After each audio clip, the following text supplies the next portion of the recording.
the Air Force Flight Test Center was established in 1951, Edwards Air Force Base had already become well known as the place where aviation history was being written.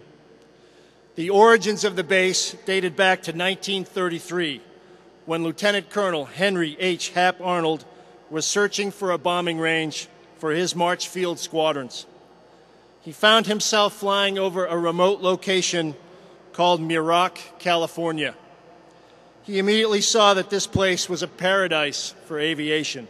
The Air Force Flight Test Center celebrated its 60th anniversary October 14th with a special celebration in Hangar 1600. Hosted by Brigadier General Robert Nolan, the commander of the Air Force Flight Test Center, the event showcased many of the center's accomplishments throughout history. For more than 6 decades, the Air Force Flight Test Center has played a preeminent role in forging the future of the United States Air Force, and indeed the world of aerospace in general.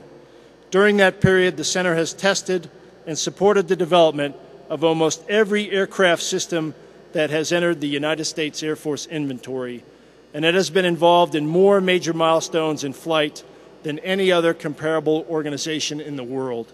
The celebration's special guest was retired Brigadier General Chuck Yeager, who shared the highlights of his Air Force career, including how he became the first person to fly faster than the speed of sound. And then finally on October the 14th, 47, we'd been out to about .96, and I sat there as I leveled out at about 45,000 feet and began to accelerate.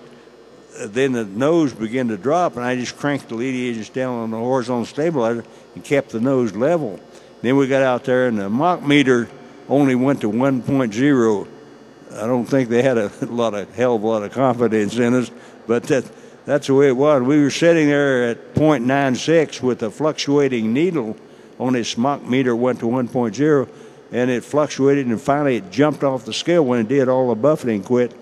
And that was the story of how we got an airplane. During the ceremony, members of the Federal Aviation Administration presented General Yeager with the Wright Brothers Master Pilot Award for his longevity and leadership in the safety of aviation.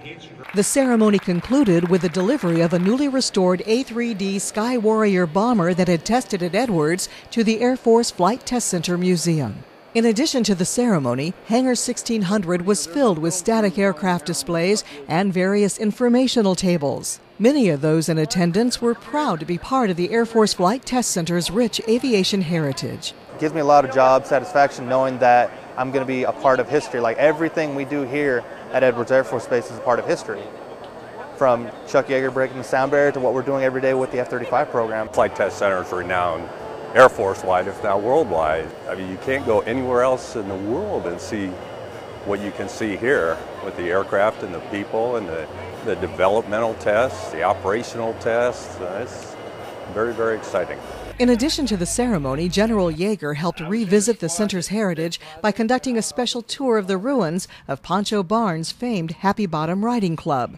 Additionally, he and General Nolan took to the skies to mark the 64th anniversary of the day Chuck Yeager broke the sound barrier on October 14, 1947. Dawn Waldman, Edwards Air Force Base, California. This has been Dateline Edwards. If you have questions or comments, we'd like to hear from you. Please send us an email at channel.6@edwards.af.mil.